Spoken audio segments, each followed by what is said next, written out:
ইসলামী আন্দোলন বাংলাদেশ ক্ষমতা আসলে প্রত্যেকে নিজের ঘরে থাকবেন, কেউ কারো ঘর ছেড়ে পালাতে হবে না। সন্ত্রাস দুর্নীতিবাজের বিচার হবে, কিন্তু কাউকে কোনো অযথা হয়রানি করা হবে না। আমরা ক্ষমতায় আসলে কারো ঘর ছেড়ে পালাতে হবে না।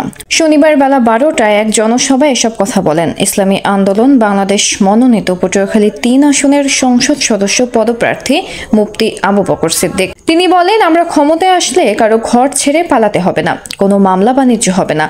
যারা ক্ষমতায় আসে জোর করে ক্ষমতায় আসে, আবার যখন যায় তখন পালিয়ে যায়। ইসলামী আন্দোলন বাংলাদেশ এই সংস্কৃতি দেখতে চায় না, এগুলো বন্ধ করতে হবে। মুফতি আবু বকর সিদ্দিক সাহেব আরো বলেন, এদেশে অনেক নেতার পরিবর্তন হয়েছে, কিন্তু মাদক, চাঁদাবাজি, খুন, ধর্ষণ, দুর্নীতি ও মামলাবাজি কিছুই বন্ধ হয়নি। কারণ শুধু নেতার পরিবর্তন হয়েছে, কিন্তু নীতির পরিবর্তন হয়নি।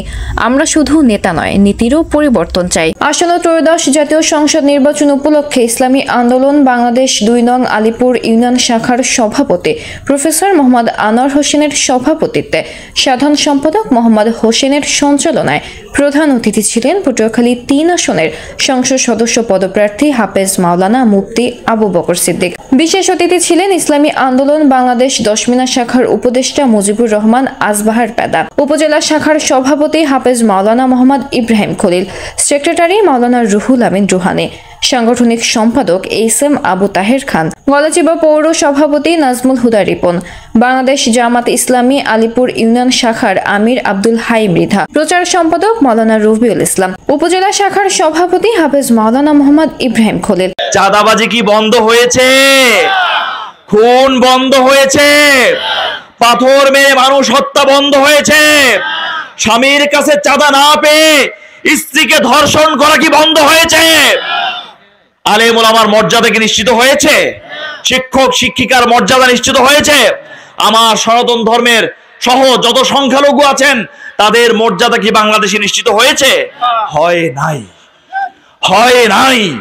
বারবার দলের পালাবদল ঘটিয়ে, ক্ষমতার এবং নেতার পালাবদল ঘটিয়ে আপনারা শান্তির পরিবর্তন আনতে চেয়েছেন, কিন্তু যেই জিনিসের পরিবর্তন আপনারা করতে পারেন নাই সেটি হলো আদর্শের পরিবর্তন।